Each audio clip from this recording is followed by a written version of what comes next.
Thank you. Okay, let me see if it goes live now.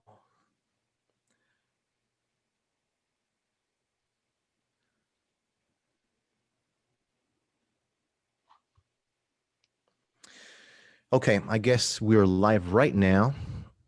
Give me a second, go back to my page here. So, welcome back, everybody, to our weekly podcast. This Who Am I group is basically based on people's values. That's why weekly we try to bring people with a lot of value to share. Whether you have a degree or not, what we focus on is looking for the people's values. How do you do from this point to this point? And I think everybody has that. Whether you believe it or not, you have a story behind you. And every story has gold. You just have to know how to look for the gold. And I think everybody has that. Uh, Nevertheless, we're here today with an important guest. I was looking forward for this meeting today because this person can tell you a lot about change and how to transition at one point in life, no matter how deep it is, to another one. We're talking about values. We really want to speak with Wesley. How you doing, Wesley, today? Awesome, Emilio. Thanks for inviting me onto the show. It's my absolute pleasure. Now let's start with you. Let me know about you. Where do you live? Where you're from? So I currently live in North Carolina. However, I was originally from Missouri. I grew up the son of an Air Force airman and got the opportunity to travel the world and see a lot of things and experience a lot of things and do a lot of different things. Um, but unfortunately, not all of them were good, and not all of them were great. But it's the it's not necessarily the events that happen to us in life that shape us. It's how we respond to those. Exactly. I don't think we're looking for the bad things, right? But once they happen, you know they have a powerful meaning. You just look for it, right? Oh, So, absolutely. where do you grow up exactly? Do you say North Carolina? So I grew up. I grew up living in Missouri. I lived in Germany. Germany. So we got to travel all over Europe, living there. I lived in Louisiana. I lived in Texas. I lived in Ohio. Oh, really? Yeah, so I moved around a fair amount. What things do you do as a kid?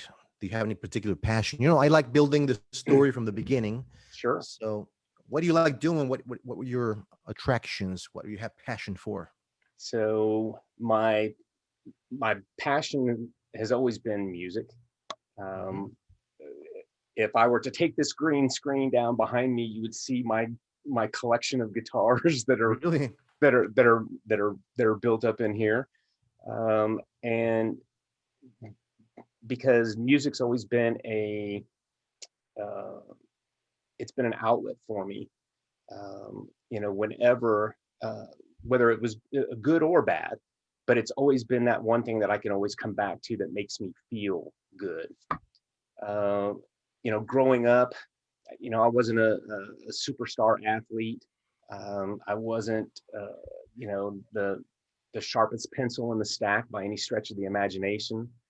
Uh, Growing up, my nickname that my father gave me was Hardway, and that's because I literally did everything the hard way. Nothing came easy. I wasn't a good student. I, was the kid. I was always small for my size. Um, I'm average now. 5'10", 190 pounds. But I didn't even I, when I got to high school, I think I was still 4'10" and a whopping 85 pounds. So I was small, and the only saving grace that I had was that I was fast. I could outrun a lot of people, but so growing up, it was never. Um, I was the kid that was bullied a lot. Um, I was the kid that, when I look back, my parents are both 80 years old now, so I can look back on my life and be very realistic and what my life was like. Um, my my father's from Tennessee. My mother was from New York, um, from Brooklyn.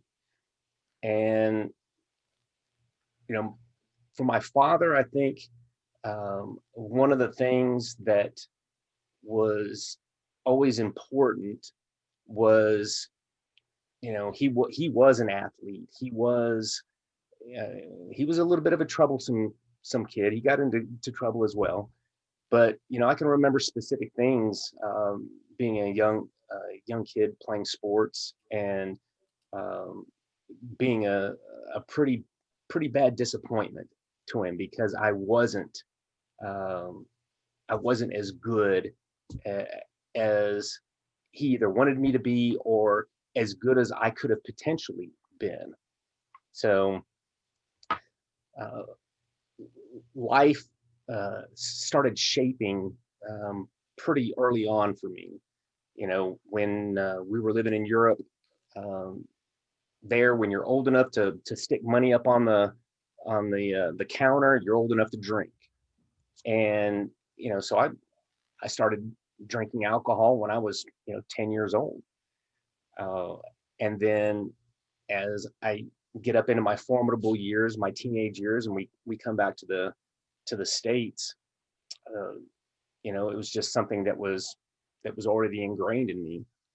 And my my parents they like to travel even once we got back to the States. So they would travel a lot, and I was the latchkey kid that got to stay at home. I have an older sister, but by the time she's 3 years older than me, so by the time she was 18, she was out and on her own and married. And my parents would, take off, and they'd be gone for a week or 10 days or 2 weeks. And, at 15 and 16 years old, uh, I was taking care of myself. And as you can imagine, a 15 or 16-year-old has a way of finding trouble. And I was definitely that kid. Um, I was the kid voted most likely to go to jail in high school. So I was not the kid you wanted your kids to hang out with. Oh yeah. So, what happened? How do you get into the army? You said. So I let me step back a few years. Okay. So I graduated from high school when I was 16 years old. Mhm. And when I tell people that, they think, oh, you must be smart. And it was like, no, I got lucky, because of all my travels. I had gone to so many different schools that I had gotten the opportunity to earn enough credits to where I could graduate early. But one of the requirements that my parents put on me was that if I was going to graduate early, they wanted me to go to college. And so I said, okay, not a problem. I'll go to college. And attended my first college class at Wright State University in Dayton, Ohio. And it was an amphitheater classroom.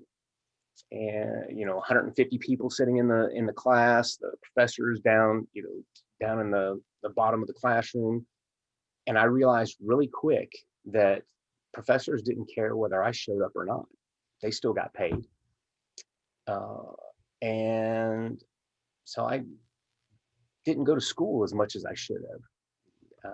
Hung out with my friends, playing guitar, drinking too much, smoking too much pot, doing the things that um, the troublesome 15, 16, 17-year-old kids you know get themselves into.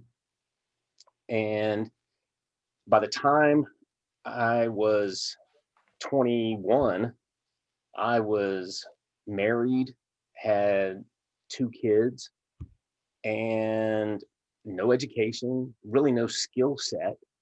I had done everything from working at an auto shop doing brake and front end work, uh, to a rental company, where they rented TVs and stereos and washers and dryers and refrigerators, to God, what were some of the other jobs? Oh, to the catalyst was sales. Boy, and did I stink at sales. And I was, 21 years old, and I was trying to sell catastrophic life insurance to individuals. Can you imagine, a 21-year-old going up to a man who's now my age, 55 years old, and trying to tell him on the importance of why he needs catastrophic life insurance? I stunk at it. So I knew real quick that I needed something that would bring in income that would help me take care of my family. And I had grown up in the Air Force, the son of an Air Force airman, and I thought, that's perfect. They uh, provide me money for food, housing, clothing. I can get education, get the whole deal. So I went to an Air Force recruiter. I was living in San Antonio, Texas at the time. At what age, you said? 21. And when I went to the Air Force recruiter, I still remember this story so well, because later in my military career, I ended up becoming an Army recruiter. And I walked in, the recruiter was sitting at his desk and he was on the phone. And I walked up and I stood in front of his desk and he said, "Hold on a second." He goes, "What do you need?" I said, I'm here to enlist. I want to join." He said, "Have you ever done this, this, this, this, or this?" And he was referring to drugs. And I said, "Yes." And he said, and you were saying what? So he literally went back to his phone call and pointed at the door to me and didn't say another word. Well, So I got the impression he in the Air Force didn't want me. I wasn't thinking clear enough to think, there's got to be another Air Force recruiter in this big city. I'll just go see another one and then keep my mouth shut. So when I stepped out of the recruiting office, the Army recruiter, he was a young staff sergeant that looked at me and said, "Let me guess." He said, "The Air Force doesn't want you." I said, "You're absolutely correct." He said, "Come on in, let's sit down and talk." So long story short, he coached me through all of the things that I needed to make sure that I did correctly. And, within the next 4 months, I was, had my family situated and was on my way to basic training at Fort Leonard Wood, Missouri. And once I got to basic training, then after basic training, you go to what they refer to as your advanced individual training. That's where you learn your job skill, whether it's a mechanic or electronics or being a paralegal or what have you. And I knew that when I joined the Army, one of the things that it was important to me, one, was making as much money as I could. So they told me that if I was willing to jump out of planes, they would pay me an extra $110 a month. And now this is 1986. So $110 a month, that was a lot of money. I was like, sure, I'll jump out of a plane. I'm deathly afraid of heights. Deathly afraid of heights. And I wanted a career, something that I thought would be valuable on the outside. So I became a legal specialist, or the Army's equivalent of a paralegal. And once I got to my advanced individual training, I lost my mind, because when I got free time there, it was like being at Daytona at spring break. And my values and my morals and, anything that I had was just completely gone, because I drank a lot and I put myself in positions that I shouldn't have been, had no business being in. And unfortunately, it sparked the demise of my marriage and my relationship with my then wife. By the time I was 20, I was 24 25, I was remarried, had another son, and by the time I was 26, divorced again. Unfortunately, karma has a way of coming back around. So the exact same thing that I had done, my second wife ended up doing to me. And, so she ran around with somebody else. And, unfortunately, that just, it's even the strongest of relationships don't withstand that very well. By the time I was 26, I had kind of sworn off women. I was of the mindset that I really didn't want to have anything, I didn't want to be in a committed relationship. Didn't want to have to deal with any of those aspects because uh, I didn't like who I was. And I didn't want to get back into another situation where, I would either do something or I would have something be done to me and I'd end up being hurt again. But I ended up meeting my current wife, Donna. We've been together now for the past 30 years. And I often refer to her as my angel. And I say that somewhat tongue in cheek, but somewhat literally, because I honestly believe that had she not come into my life, I would either be dead or in jail. It was just the nature of who I was then. And even the first probably 10 years of our relationship, it was very rocky. And it was, a lot of it had to deal with the things that I believed about myself and about who I was and whether or not I could be different. And everything kind of boiled up to this point where, I knew something had to change. And I went through a personal transformation completely different from the transformation of, getting into my coaching business. My personal transformation was from the standpoint of, I knew that if I wanted to have a solid relationship and be happy, that it had to start with me. So, before we came on the air, we were talking about, reading and listening to audio books and things of that nature. Well, by this time in my career, I was an Army recruiter. And I spent a lot of my time in what we refer to as our G-Jet, which is our car, our government car. And I refer to it as my automobile university. So I consumed hundreds and hundreds of audiobooks, everything from how the brain works. I would listen to people like John Maxwell or Les Brown, Tony Robbins.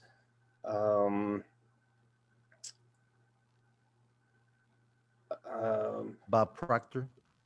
Bob Proctor was another great one. Nito Cobain. I had Earl Nightingale. Oh, Earl, absolutely. There's one, I don't know why I can't remember his name. I'll think of it because he was very influential, and he just passed away a few years back. But so I would listen to those books because they were talking about personal development and personal change. And one of them, talked about the seasons and about how, the seasons always change, but the time to prepare for the winter and the winter storms is not in the winter. It's back in the spring, or in the fall. when you want to harvest things, and, you know, that it didn't really matter, what happened, that the storms were always going to come. You could either be prepared for them or you could not. And so I started to really change the way that I thought. Um, People often refer to our brain as similar as a computer, garbage in, garbage out. And it's very true, because I can't tell you the number of times that I told myself that I wasn't worthy. I wasn't good enough. I didn't deserve certain things in life. And that was all shaped by the way that I was brought up, uh, what I was told, um, what was told to me about me that I believed, whether it was right or wrong. One of the things that I told my kids oftentimes is that, um, if if you believe that you can, if you believe it and you can achieve it, and but if you believe you can't, you're right on both instances. And so once I realized that I had nothing to lose by working harder on myself than I did on my job. And that was the big commitment. I needed to work harder on me, making myself better, providing greater value, um, not just to me, but to my family and to those around me. I also changed the people that I hung out with, because later in life, I would tell my kids, where you stand in life is greatly determined by those you stand with. And, because I used to hang out with the thugs and the knotheads and you know, the guys that are either dead or in jail. I was on that same path. And so I You realized, mentioned alcohol. Did you mention substance abuse also? so for me, it was primarily alcohol. Uh, and it was, it was a way of not having to feel anything. It was a mechanism of numbing, Hmm. being able to numb myself. Um, I wouldn't say that I was an alcoholic, because I still drink to this day, but I I bet I have 3, maybe 4 drinks a month. So I drink one, spill one, give one away is what I often tell people. So I've learned uh, to be able to drink responsibly, um, to where it doesn't have a negative impact on my life. Uh, so that goes back to, one of the other platitudes that people will often talk about is balance. You know, things in life, you know, everything in moderation, or anything in moderation. And, whether it's alcohol or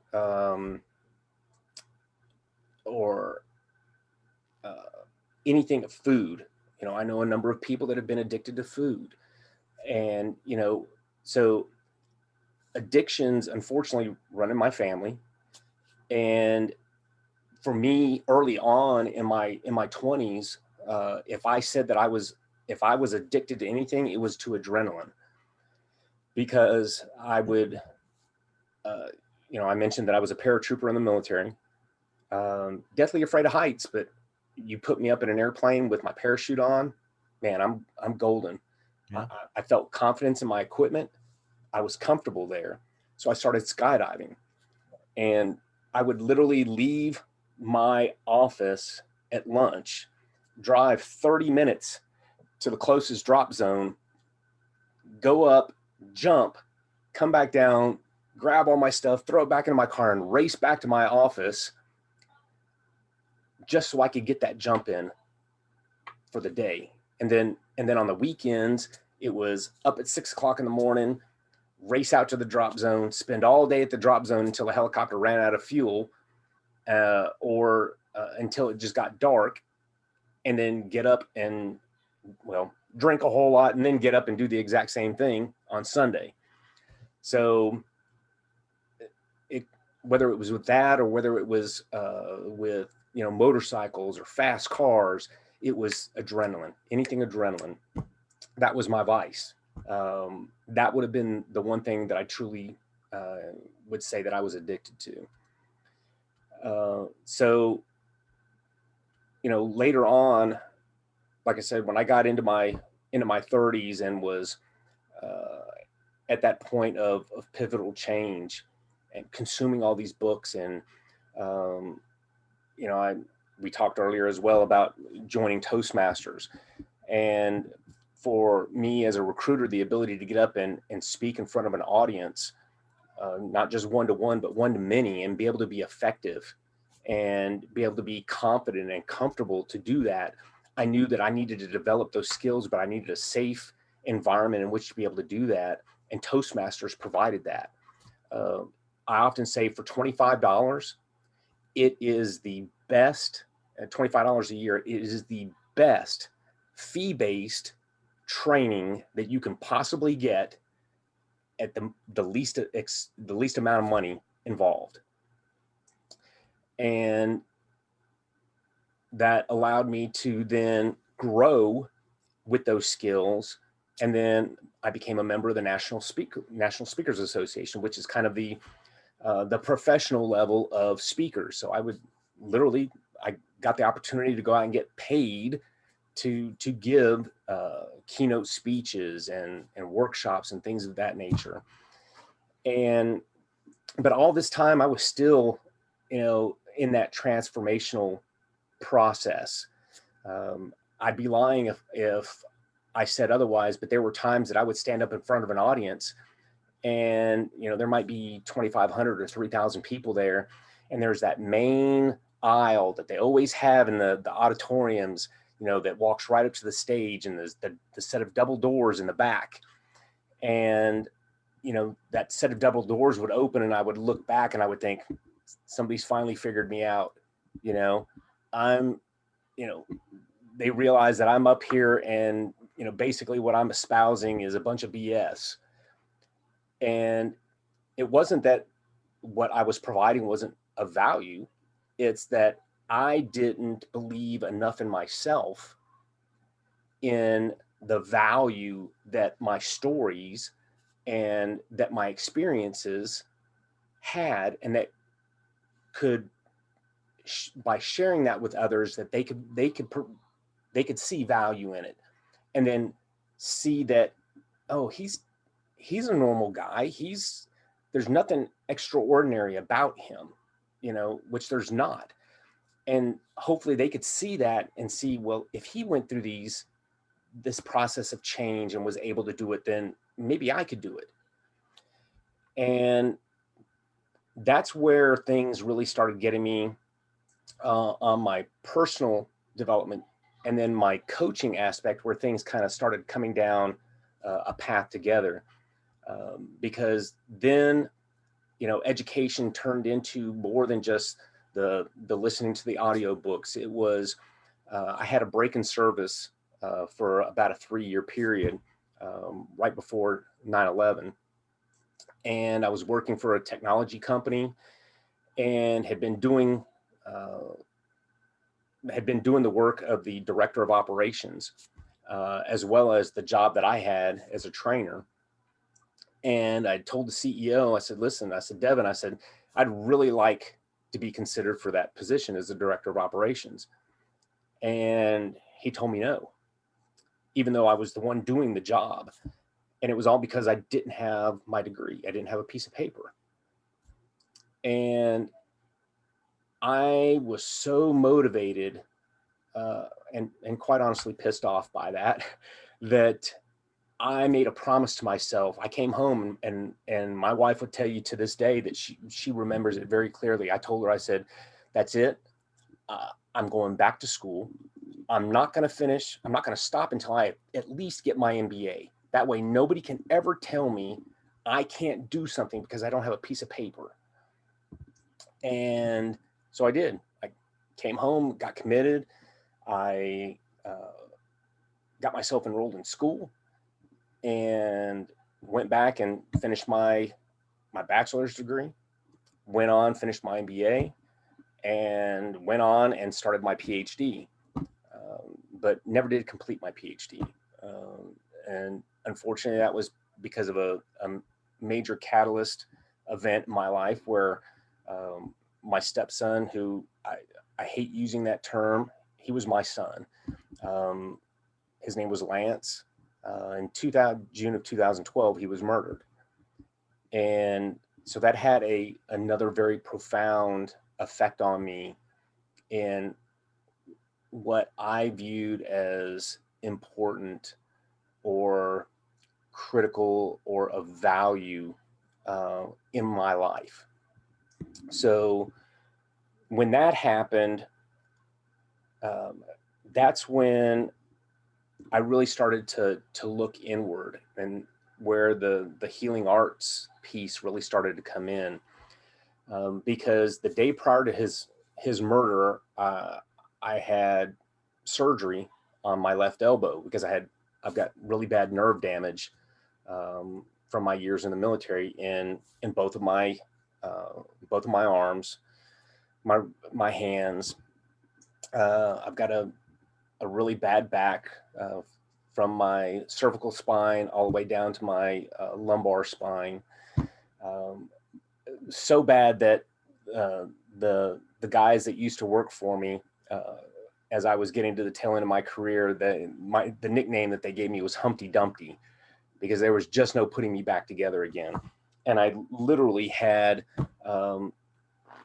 this is a small one, but I literally had a big, one of those big grocery bags that was my bags of prescriptions for everything that I took. And I was on 23 different medications.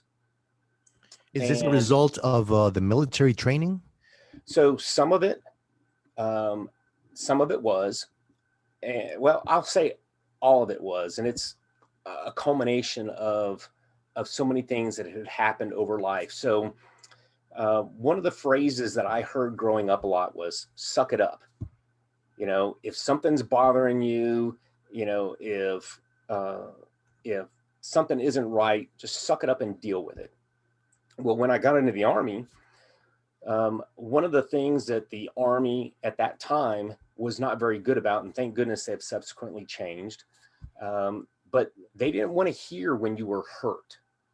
They didn't, physically or mentally. What they would do is they would give you 800 milligrams of Motrin and, pat you on the behind and tell you to, go have a nice day. Because if you had physical ailments or mental ailments, uh, it could potentially negatively impact your career and your ability for upward mobility. So there was a quiet, silent culture, within the Army at that point in time, that if you were broke, you didn't say anything. You just sucked it up. If you might have a stress fracture, and you might know that you have a stress fracture, but you wouldn't go get seen because you didn't want to have anything in your medical records. You would just, deal with the pain. You would suck it up. And so we were taught, when things happen, you pack it up and you put it away. Unfortunately, there is a physical consequence to doing that in life. And unfortunately, it's not just the Army that does it. So many people compartmentalize um, the the things that have happened, the traumas, and I call them traumas, whether it's a micro trauma or a catastrophic trauma. They compartmentalize it, and oftentimes people don't speak about it, so they box it up and they put it away. Have have you ever left batteries in a piece of electronics, like a tape player or something like that, over the years, or a flashlight? Yes. What happens when you leave them in there for a while? It's all corrosed or That's right. It gets corroded. So those batteries end up leaking, and all this corrosive material comes out. Well, the same thing happens with our human bodies when we take all of this stress related traumas, and when we don't deal with it, when we don't have a positive outlet for it, and we just store it, it eventually starts to leak and it starts to manifest as other physical ailments, whether it's panic attacks, whether it's migraines, whether it's some back pain. And some back pain is related to that because there's no physical, structural condition that would cause those issues. And so I started, at the time I didn't realize it, but I started having all of these symptoms that started to mount up over the years. And it was because, I get 20 years down the road, 25 years down the road, I finally realized it was because I had put all of these things inside of me. I'll give you another example. March 23rd, 1994, there was a mid-air collision over Pope Air Force Base, which is right adjacent to Fort Bragg, here in Fayetteville, North Carolina. And me and some of my soldiers were standing outside, smoking cigarettes, talking one afternoon when we heard the boom, and we looked up, saw the smoke, and we were probably a quarter of a mile away from what they called green ramp. And that's where all the planes were parked, and the paratroopers would go as they go to board the aircraft before they go out and do their airborne operations. Well, when we all got into our vehicles, raced over, and I mean, there's smoke, there's carnage everywhere. As you can imagine, there's jet fuel, individuals that were on fire, just the worst image that you could possibly imagine in your mind, and the screams and excuse me.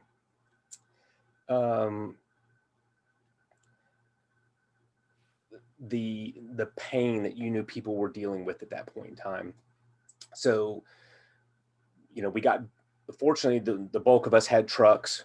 We loaded as many individuals that we could safely move into our vehicles, and we raced over to the medical center on the installation. And by that time, they had already coordinated, and they had a helicopter to start shuttling the injured from the airfield over to the hospital. And we stayed there the rest of the day, the rest of the evening, either moving people back and forth from triage to x-ray to, any of the rooms. There were individuals that were in the hallway that were on gurneys that, we knew weren't going to survive, and we're literally sitting there, either holding their hands or talking with them, in their last moments. And I didn't end up getting home that evening. It was probably 11:30, quarter to 12. And my wife and I had already had plans scheduled for that evening. That date, ironically, is the date of her mother's passing.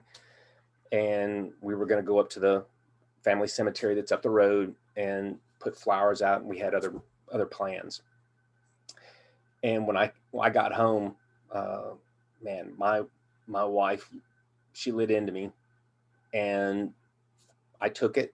I didn't tell her what had transpired. I'd packed it up and I'd put it away. Fast forward, that was in 94. Fast forward all the way to 2014. I was having issues with insomnia, and the ability to fall asleep, the ability to stay asleep, and had some sleep studies done. And I have severe migraines because early on in my military career, I had a parachuting accident where as I exited the aircraft, I got hung up on the side of the aircraft, and I got beat up against the side of the aircraft a few times, and it knocked me out. Um, so I was having an MRI done, and normally, you know, I've had other MRIs done over the course of my military career for other injuries. This one was on my head, and they give you. Have you ever had an MRI, Emilio? Yes. Okay. So, they give you that little squeeze ball just in case, once they get you into the machine in case you're not comfortable.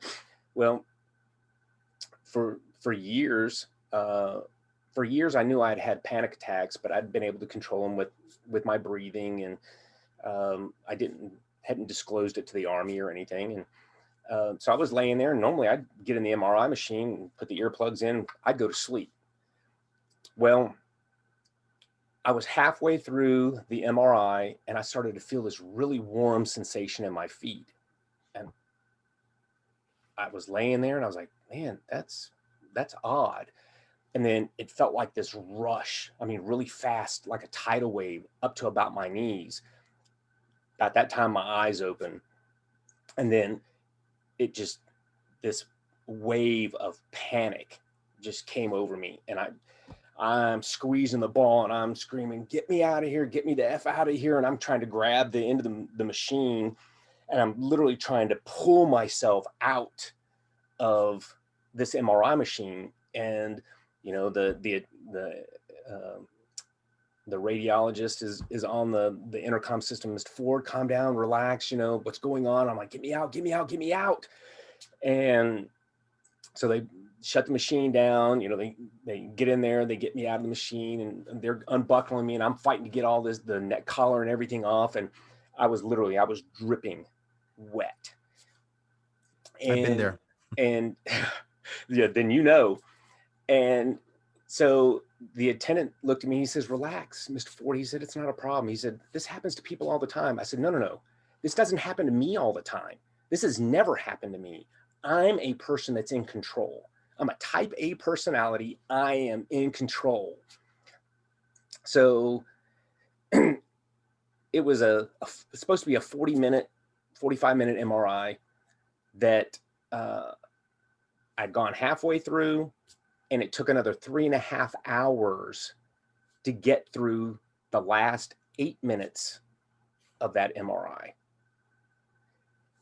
As soon as that happened, I knew that I needed some additional help, that there was no way that my breathing, that things had gotten to a point where I couldn't control it anymore. So I contacted our behavioral health.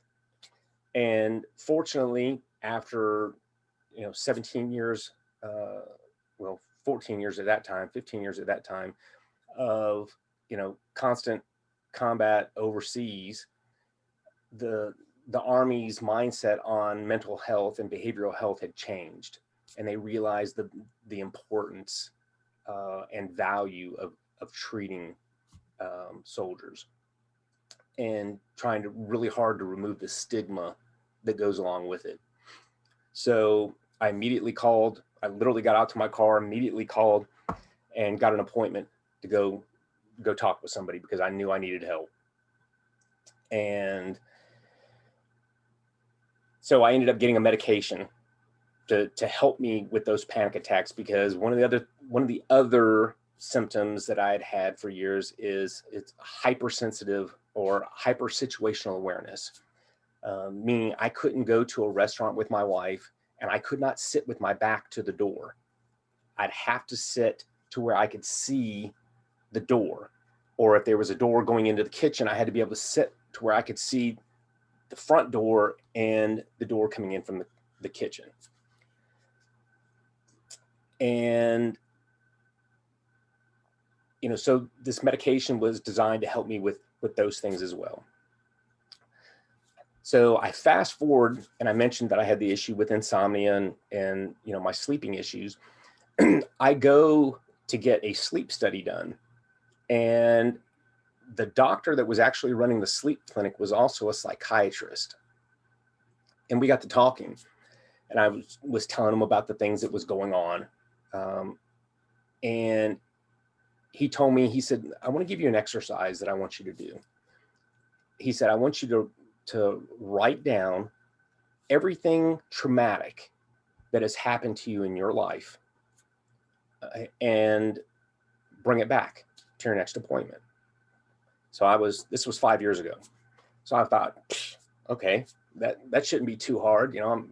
At the time I was 50 years old. I was like, can't be that big of a deal. So I sat down to try to write the event, start writing, the events out. And it took me 10 days to get the first paragraph written because I was choosing my words very carefully. I was crafting it to it was a protection mechanism. And I ended up writing something, and I wish I could pinpoint what that specific line was. I know I could probably go back on my computer. I know I've got it here somewhere. But there was that catalyst where as soon as that first paragraph got complete and I got it out, everything just started just coming out. And I just typed. And I had 3 pages, typed front and back. And, I thought for 50 years old, that was pretty good, especially being in the military, with the things that. So I go back to my next appointment. I've got my 3 pieces of paper there, and I hand it to the major, who was the sleep clinic director. And I was kind of all happy. I said, there you go, doc. I did it, not that bad. So he starts looking at it, and he's got the pieces of paper, and he's looking, and he does one of these numbers, and he's looking, and he flips the page, and he looks back down again, and he didn't even get to the second and the third page. He got through the front page and halfway through the back page, and he looked at me and he goes, Chief, and I was a chief warrant officer. He looked at me, he goes, Chief, he said, this is a lot. I said, but sir, I said, I'm 50. I said, I didn't think it was that big of a deal. He said, this page and a half is more than what most people have in a lifetime. Mm-hmm. And so I sat there for a second. I was kind of taken aback. And he said, I want you to continue to write these things out. And we started talking about, some other things that I needed to be able to do to try to help myself heal. Because, and I won't go into all the traumatic events, but, it started with, at 8 years old, seeing my best friend get shot and killed by his younger brother with a double barrel shotgun. It was an accident, but nonetheless, I saw that. I had the events of that plane accident. I had, friends that died in combat. I've had, I had a girlfriend that I was dating that at the time when I was skydiving, that she wanted to be involved with what I was doing, and she flew into some power lines and got severely electrocuted. Ended up losing, both arms, right arm above the elbow, left arm just below the elbow. Had a big major blowout where the electrical current had come out of her leg. And I mean, just a whole host of these events. But there were so many of them. Can you imagine 3 pages of all of this type of stuff that I ended up packing up and putting away, and that eventually started leaking into my body and creating all these issues that I was now taking 23 medications for. At the time, my parents are 80 now. They were 75 years old, 76 at the time, and I was taking more medications than they were. But here's a statistic for you that is rather ironic. And I just came across this today, that the average American takes 13 prescriptions. Wow. So we're a highly medicated country. And I got to that point in my military career where it was like, I knew just as I did on the personal development side, I knew that for my health and wellness, something had to change. And I knew from my experiences in my personal development, my professional development, that it was only going to change when I decided it was time to change.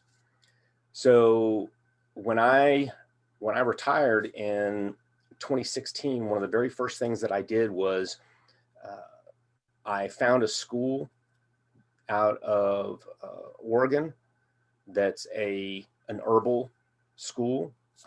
It's actually a college, and I got certified as a master herbalist. So I wanted to be able to get myself off of all of these synthetic drugs, because the majority of the pharmacology that we take anyways is all based from some plant that has the healing proponents within it. So I became certified as an herbalist, got myself from 23 medications down to 3, and then changed from being an allopathic, treating the symptoms, to really focusing on root cause.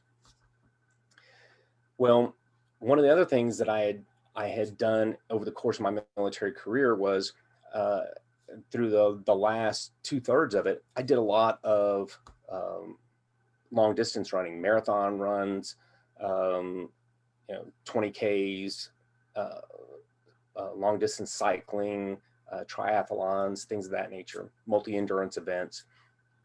And I started using my breath, my breathing, to give me something to focus on.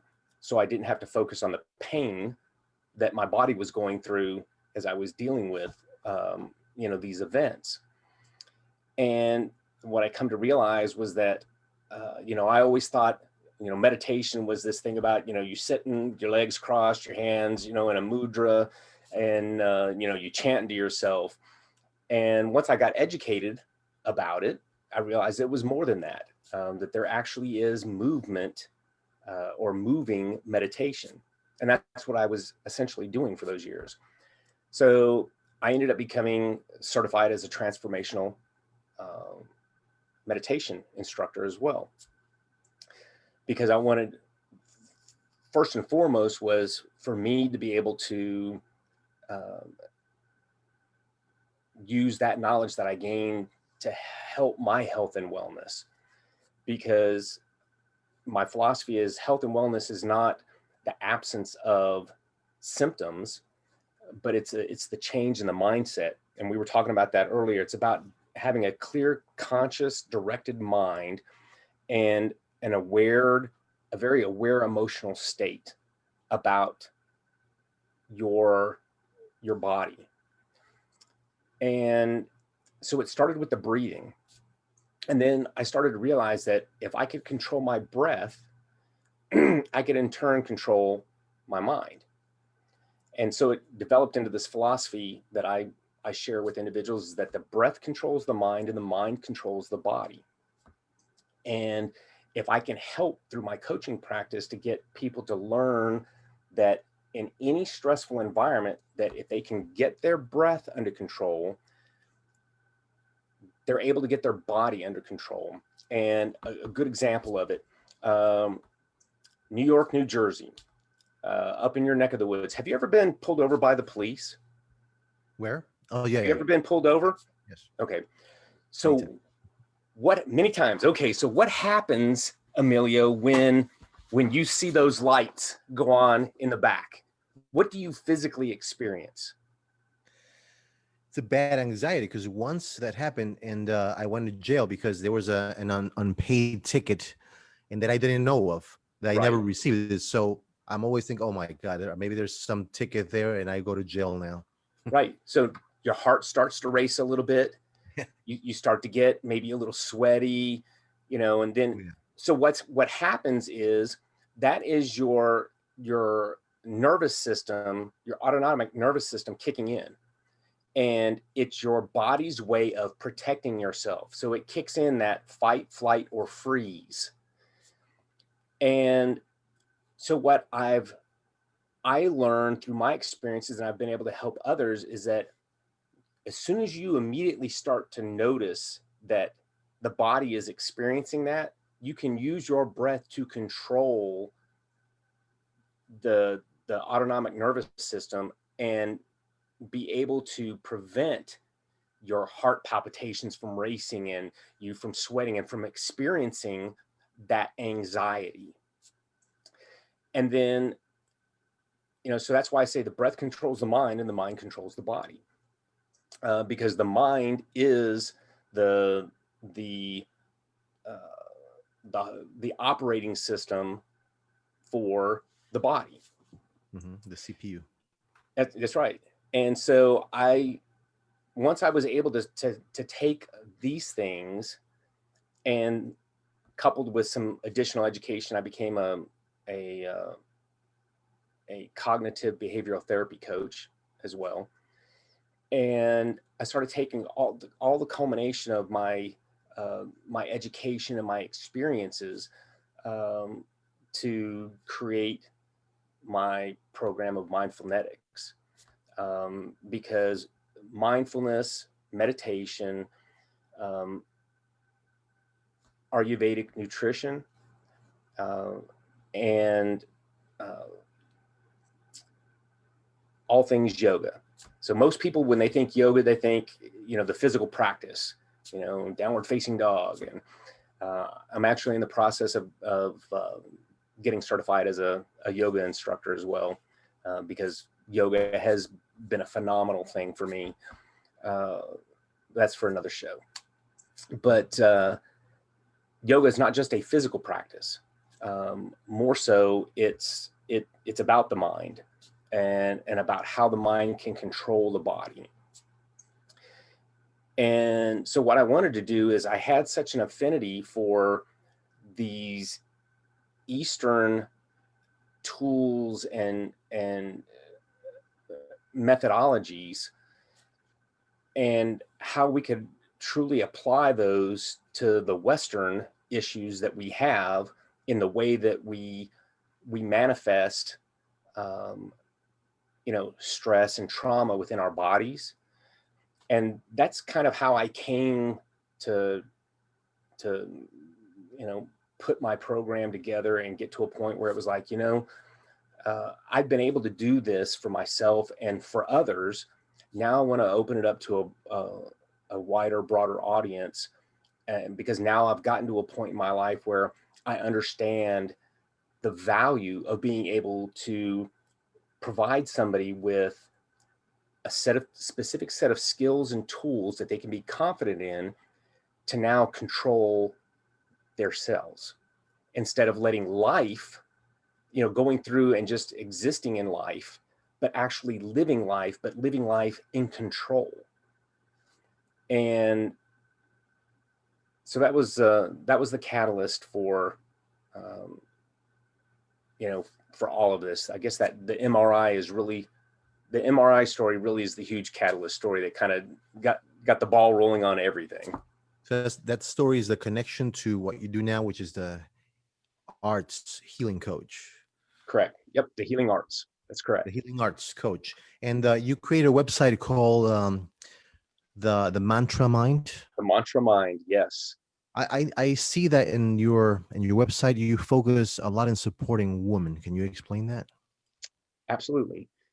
So, um, you would think, that with my experience, I would want to focus on maybe soldiers and, helping them out. Right. But there's a lot of resources that are available for them already. And I actually volunteer, and to do some uh, work with, uh, providing yoga to warriors because of the benefits that it provides. But the reason that I wanted to really focus on helping women is because I have a daughter. I have three granddaughters, Hmm. and when you look at the makeup uh, of our country, um, women are now the majority, and women have over the last decade have really taken a larger role in the household of not just being, the mom, but the professional, the provider. And I didn't want to see them struggle. And so I wanted to be able to share this with them, and then in turn with other women, because I wanted them to realize that, um, I started doing some research, and I found that it was like 64% of all women experience some type of stress or micro trauma every day, every day. And I thought, man, you know, if I could just help one person, um, one woman, to not have to deal with that every day for the rest of her life, then my time and my effort and the things that I've experienced in life have been well worth it. And so that was the reason why I wanted to focus on women. Um, you know, they tend to be a little more receptive to the ability to open up, where oftentimes, unfortunately, a lot of us men just aren't. Um, and I figured that that would be my biggest opportunity to make an impact. Probably women are more emotional than men, and if you're more Oh, emotional, I absolutely. think there's much more to control, right? So it's easier to lose control. There's much more to control, right? Now, Absolutely. you created something that is called Mindfulnetics. Now, how would you quickly define your art? Mindfulnetics. All right. Yes. So Mindfulnetics, it's my signature coaching program, and it's a culmination of all of these. It's a culmination of the breath work, meditation, mindfulness, all things yoga, um, and then the ability to take those things and rapidly apply them into your life. Um, you know, and we talked about it a minute ago. It's in life we have these triggers, whether it's getting pulled over by the police, or if you're driving, down the road and a driver cuts you off. You know, now I've driven up around New York and New Jersey. I know what happens if I cut somebody off like that. Um, I used to be the guy that would sit there and scream and curse and flip the bird and all that other stuff at the individuals that did it to me. Uh, but again, I, I didn't want to be that guy. I didn't want to be that guy anymore. So, you know, being able to take all of these things that I've learned and to be able to learn how to control and be able to step away without any judgment and tell myself that, and a lot of it's about how we say things to ourselves. I never say, I have this anxiety, welling up in me, or I'm angry at that guy for cutting me off. It's my body is experiencing, my body is experiencing anxiety and anger. Now I see that as a wave. Like if you're at the Jersey Shore and the water's coming in, and that wave can pass you and it can crash on the beach, or you can step out into the wave and you can get hit by it. It's a choice. And we have that same choice with the emotions that are in our lives. We have the ability to control those emotions and either step back and say, I either want to experience it with no judgment, or I can just watch it pass by without reaction and move on. And so mindfulnetics is about teaching individuals how to utilize these Eastern methods to help solve a lot of their Western problems, and be in that state where they're in a conscious, directed mind and an aware emotional state in every moment. Most people are reactive. They react to things and they think that's the way to live, that you have emotions, so they help you react. And it's easy to recognize that we have to be in control. We have to be cool when we are in a cool moment. But when things happen, there is where you have to practice. I think all these things that happen in our lives all the time are there for you to practice how to control your emotions, right? Now, you told Absolutely. me before, you mentioned that you don't like taking many clients at a time. So why is that? Can you explain how would you work with them? Sure. So uh, I ideally I try to focus on 10 clients a year. And the reason why I want to do that is because my coaching program is structured that initially, someone will link up on an introductory call, and we get to know one another. We find out, what their challenges are, and what issues they want to deal with, and we determine whether or not we're a good fit. Then if we're a good fit, then what we do is we schedule their their first um, coaching session, and I use a technique called laser focused coaching, and these are 15-minute sessions. And what this does is this allows us to not go through all the pleasantries and waste of time, because time is critically important. And it's to be able to focus right in what their issue is. Then we talk about what their assignment or their homework will be. And then once they've completed their homework, then they can book their next session with me. So I do unlimited sessions with my 10 clients a year. And the only condition is they have to complete their homework before they can book their next session. And so the goal of the whole coaching program is the rapid implementation of these changes. So it doesn't give people the opportunity to stagnate or to step back and think too much, because we have a tendency of talking ourselves out of things, or saying, there's I can do it tomorrow. No. Change change happens in one of two ways. It's either something that's immediate, or it's long and drawn out. Now, the neat thing is the ability to make those immediate impact changes. My clients start to see that they're able to learn new skills quickly, apply them quickly, and then see the change in their life quickly. So this momentum builds. And so that's the reason why I only focus on 10 clients a year, because it's unlimited. I think for the people that may watch this and they don't get the full concept of coaching, I think we obviously don't have probably all the results that we want, right? And that's only Absolutely. due because of the way we think, and that our patterns of thinking are more of a subconsciously guided.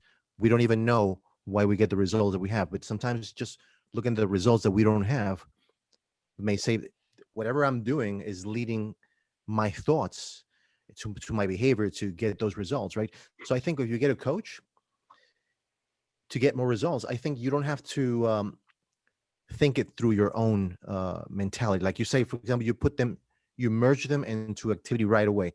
If I'm going to get coached, I don't want to be saying, "Oh, but Wesley's making me do these things that get me uncomfortable." And probably I will let my old patterns of thinking govern me, and I will Right. get back to my results. So if you want to get results with coaching, just do what the coach tells you to do, no matter how uncomfortable it is, because when you usually move within this territory, and everything that you do outside of that feels uncomfortable. So the coach is going to put you through crossing these territories. If you make me work under my own comfort zone, then I'm not going to make any progress at all. So you're going to have to you have to know that if you're going to work with a coach, you're going to be through discomfort, and you have to be comfortable in discomfort and let the That's coach do correct. his job. And that's why you said you do short sessions, because I think this allows you to not think too much, just merge into the activity. If you just give them a 5-hour coaching or 7-hour coaching, I think they go back to their old thinking, right? Yeah, they become So, overwhelmed.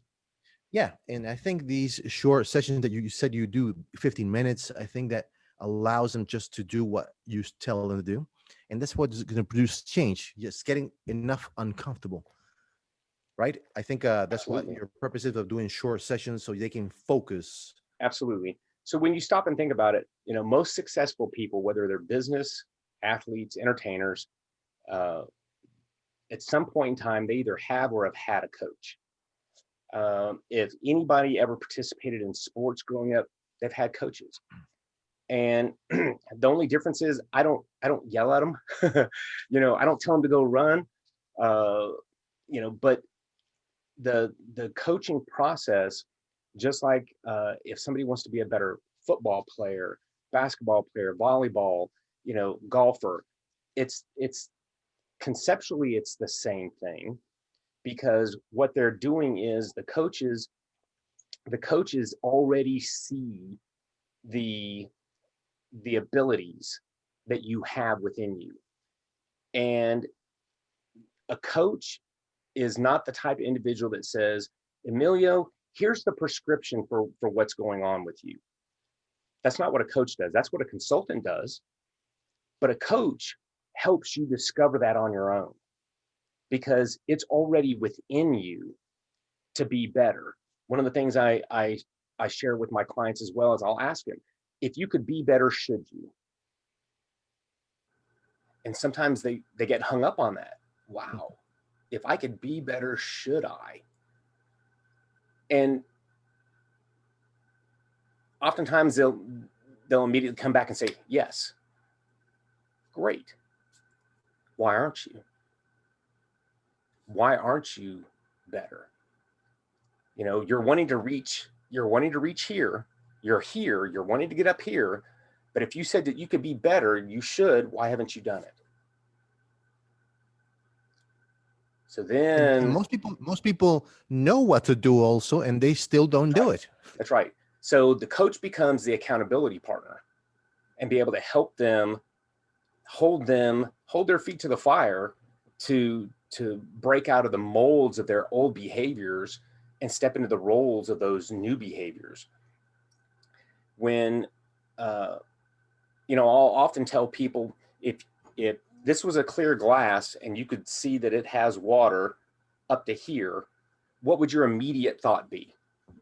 If I were to ask you, what would you think of that glass that's got the water in it?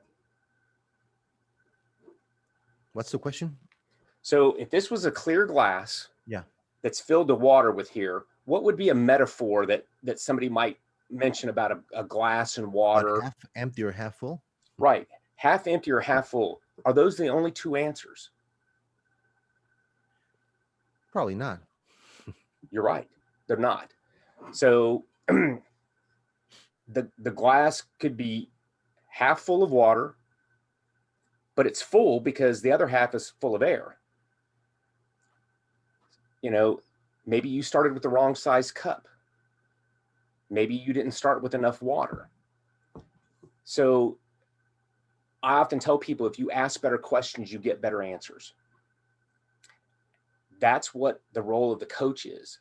The coach is to ask those better questions, those challenging questions, to then in turn get you to look inside yourself and see that you already have the answer, and to help you pull that out, and then to take immediate action on it, and then to grow. So you start developing this foundation, and you start getting all of um, these micro wins become major wins. And as you start building this, um, this evolutional wall of change for yourself, you know, then at the end of the year-long coaching program, you're at the point in life where you're like, I've got these skills mastered.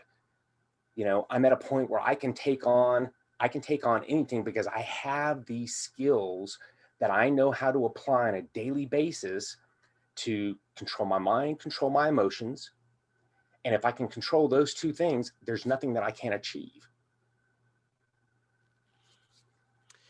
That's exactly what we were speaking last week in an interview about the coaching method. And I think the perfect coach, like you said, everybody has already the answers within. The Mhm. perfect coach is going to ask you all the questions that will get you to say what you need to do, right? That's how it works. Asking the right questions so you can unleash the answer. That's Now, I correct. have a few more questions Sure. before we wrap it up. I want to ask you because you're the person that's been through all this emotional roller coaster, and then now you're teaching people how to get out of that. Now, let me ask you, what do you think about a few more questions I have? For example, what's the difference between a negative experience and a traumatic experience? What determines that? So think of negative and traumatic on a sliding scale.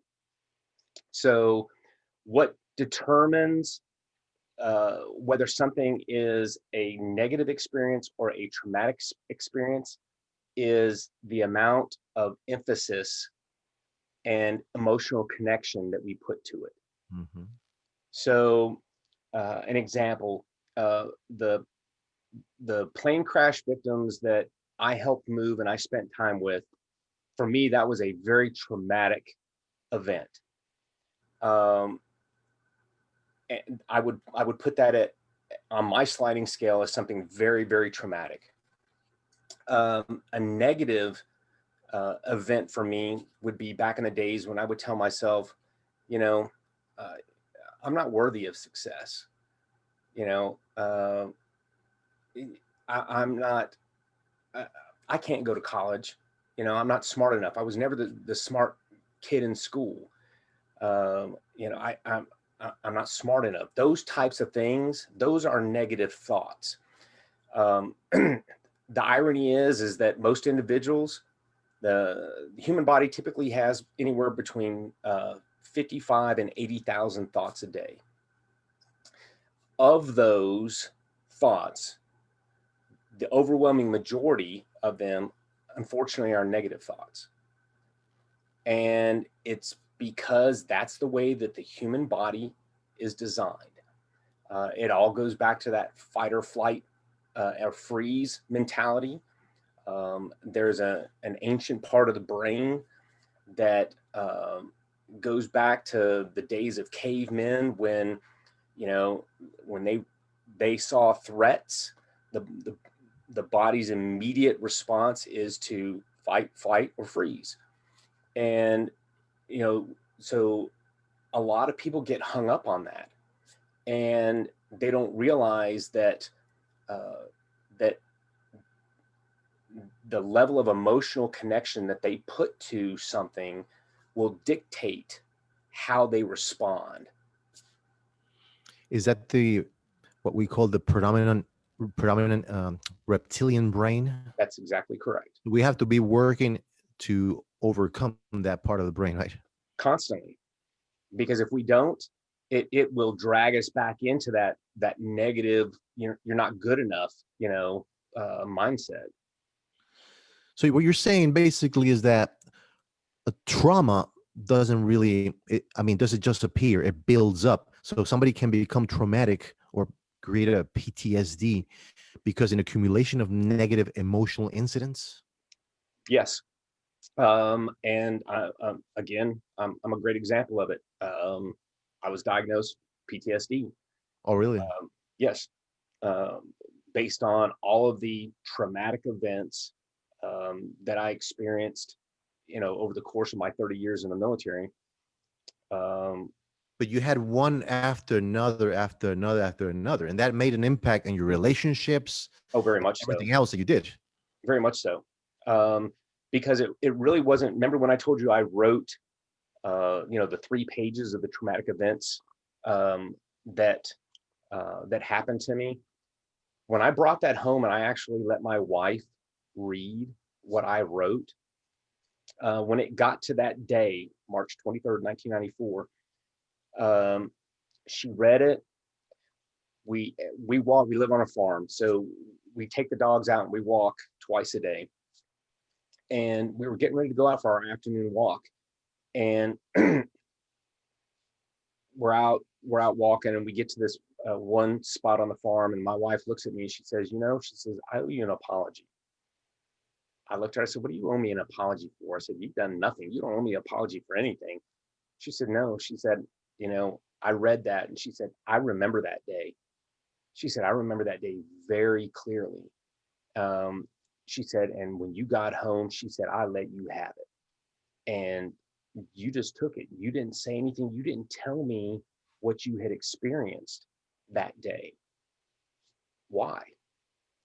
I said, because it wasn't your burden to bear. I said, I realized that was wrong of me. I shouldn't say wrong. It wasn't in my best health interest to not uh, share it. And she said, because had I known what you had dealt with, she said, I wouldn't have said anything to you. And so, yes, it can have a very profound effect on relationships, um, either the success and or the failure of those relationships. Now, is it necessary, you think, for most people to reach rock bottom in order to go through enlightenment? Is that how it happened to you? Absolutely not.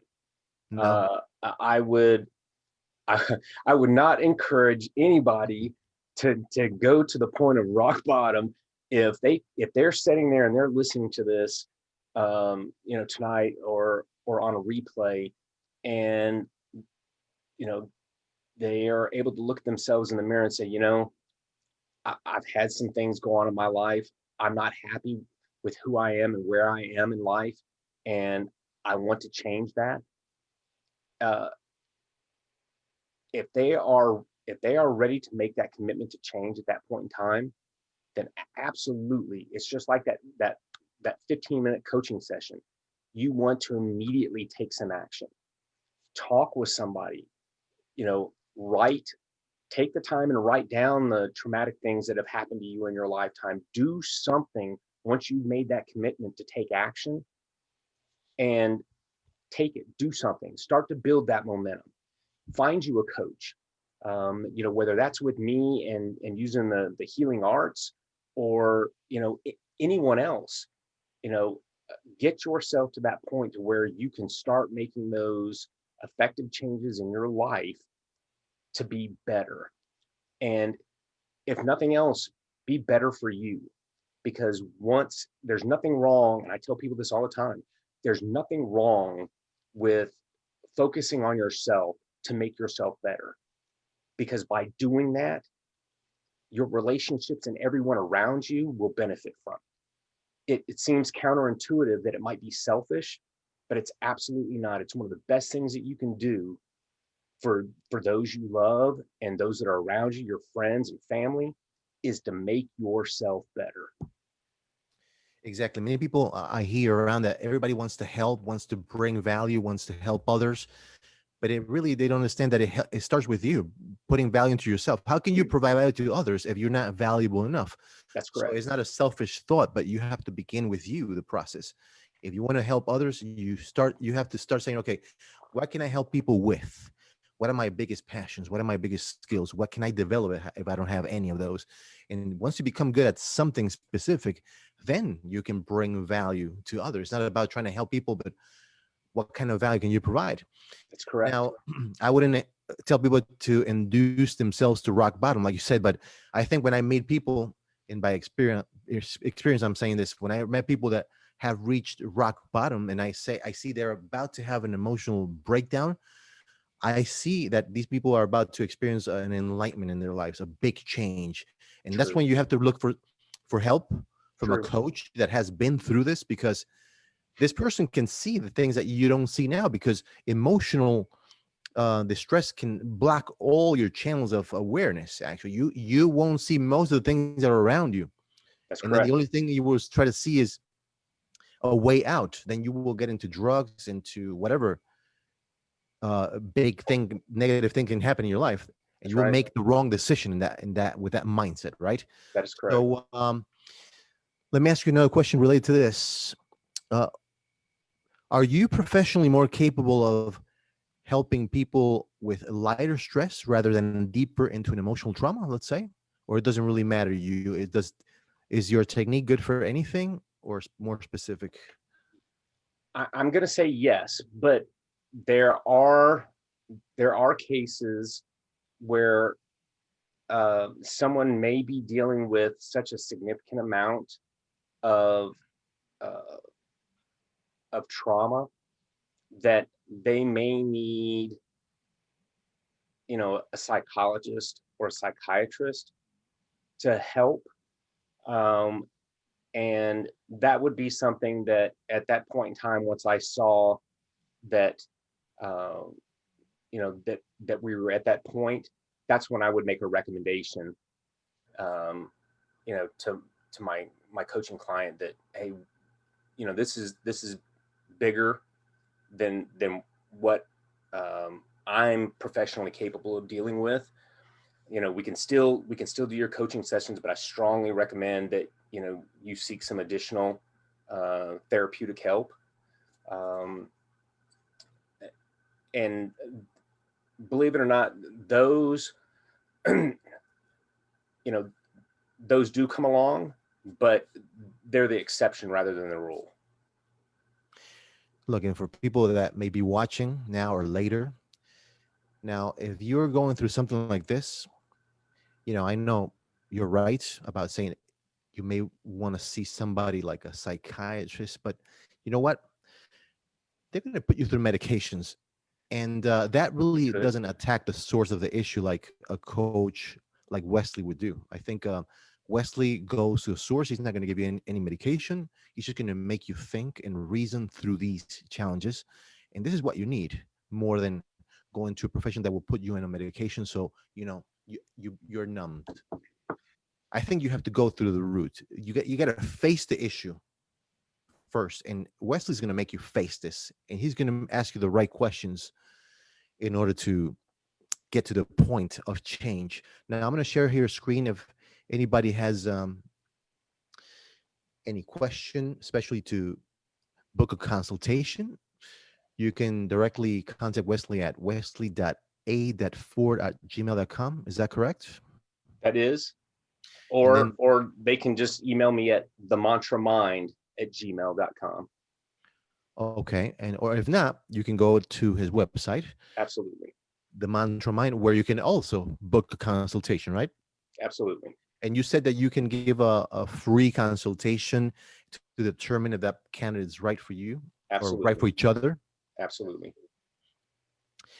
Very good. It's been a very empowering experience. I have one more question also Absolutely. about trauma and all this. What's the worst part about uh, a trauma or emotional distress? What is exactly how it works in your body, in your mind? For example, it's about the memories, it's about the associations or the lack of functionality, physical, mental. What's the worst part about this passage of emotional distress? So that's going to be different for each individual. I can give you, I'll give you an example of one of mine. Whenever my wife and I, take our dogs walking, she always carries this little flea comb with her, and she'll stop at some point in time, and you know, she'll comb one of the dogs, and she'll take a lighter and she'll burn the excess hair that's on the little comb. Well, I happened to be standing downwind from her one day when she did that. And I caught the scent, and it immediately took me back because it had been uh, so ingrained and so anchored in my mind, to uh, that midair collision crash. And one of the soldiers specifically that I uh, helped evacuate from the scene, one of the the scents that was very strong for me was the smell of the burning hair. And so the minute I smelt that, I I lost it. I started weeping right there, you know, and my wife was like, "What's the matter? What's going on?" And you know, I once I got myself composed, I had to, I shared with her, this is one of the things that I experienced that particular day. And again, I go back to, she read my 3 pages of trauma, and it explained a number of things that I had done over the course of our years together that she didn't understand or didn't know that I was dealing with, but it explained why I acted the way that I did or did certain things the way that I did. And I could have eliminated a lot of stress and turmoil in our relationship early on had I just shared those with her. That's incredible. Now, guys, if you want to be coached by somebody that has been through it all, there's no doubt that you have to hear the story again. If you haven't heard it or you got at the end of this interview, you want to see how this person went through all the things that you can imagine and even more, because this was a short interview. And you want to be coached by a person that did it, that not only went through all that, but he didn't commit suicide. He wasn't paralyzed. He didn't do nothing crazy. He didn't murder anybody. He went through it all. He resolved it, and he created methods and how he did it to now help you and help other people. And you can help others too. If you haven't listened to this complete interview again, reach out to Wesley, and that's all you need. Now, one last question, and we're going to close now the call. Give us a tip if somebody's going through something rough right now, especially that we're through this COVID. People has lost jobs, they don't have money to pay the rent or the mortgage. Relationships got worse, or people has to start looking for new jobs, get new skills. What do you recommend right now if somebody's going through something rough right now? What do we do? Something quick. So if I was going to give them one piece of advice, it would be a simple breathing exercise Mm-hmm. that whenever they start to feel that stress, that anxiety welling up in their body, that they would immediately, start with this simple breathing exercise. And the reason that they want to do that is because in order to be able to look for a job or to to deal and process with things that are going on that could be associated with losing your income, potentially losing your home, and these other things that are going on, you Mm-hmm. first and foremost, you need to be able to keep yourself in a calm state. And so one of the things I would tell them to do is, if you're sitting, sit upright, your feet firmly grounded on the ground, and to shut your eyes and slowly inhale through your nose to a count of 6 or a count of 8, and then exhale again, counting to 6 or 8. And you'll want to do that, a good 10 or 15 times.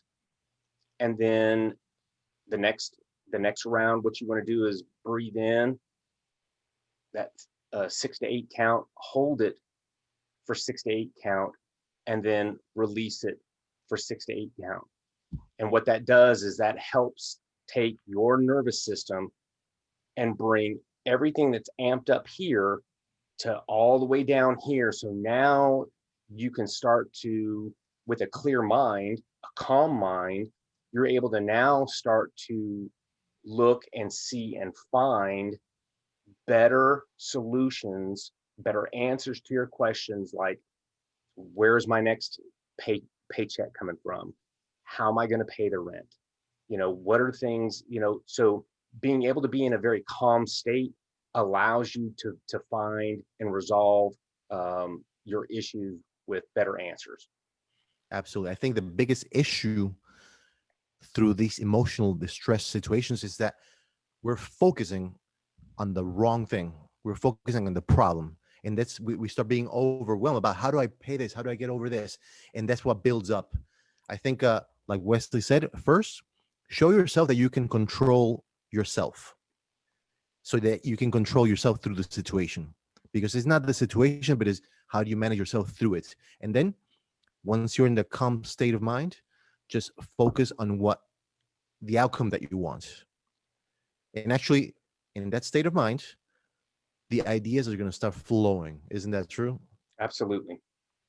Well, thank you very much, Wesley. It has been an honor, and I hope we can work together very soon. We'll be in Absolutely, touch. And Emilio. do I have permission to put this video on my YouTube channel? Absolutely. Okay, you'll get the video as well Perfect. later. Thank you very much, Wesley. Thank We'll you talk again for your time. I soon, appreciate guys. it. Bye bye, everybody. Bye bye.